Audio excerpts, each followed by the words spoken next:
नाशिकमध्ये ईव्हीएम विरोधी काढलेल्या मोर्चात गजानन शेलार यांचा आक्षेपार्ह वर्तन पाहायला मिळालंय।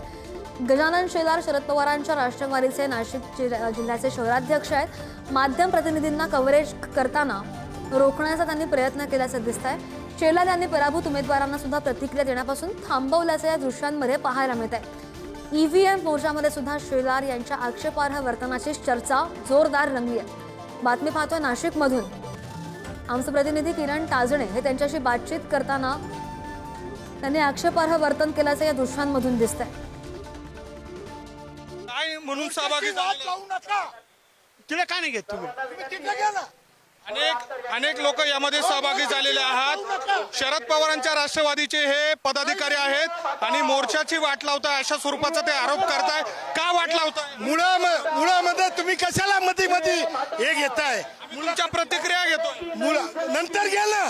तुम्ही ज्या पद्धतीने आरे रावीच्या भाषेत बोलताय हे चुकीचं आहे। हा, तुम्ही खूप हुशार आहे, आम्हाला काही समजत नाही। ज्या पद्धतीने हातवारे करतायत ते देखील चुकीचं आहे।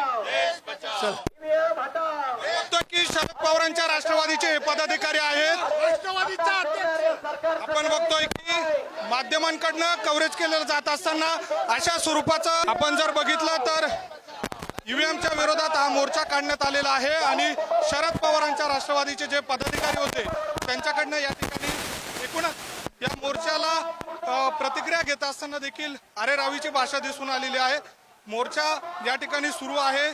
सध्याच्या घडीला तो बीडी बालेकर मैदानाकडे जातोय आणि या सगळ्या पार्श्वभूमीवर जर बघितलं तर या सगळ्या दरम्यान विविध पक्षांचे पदाधिकारी देखील सहभागी झाल्याचं आपल्याला पाहायला मिळतंय। व्हिडिओ जर्नलिस्ट जय साबळेसह मी किरण ताजणे, पुढारी न्यूज, नाशिक।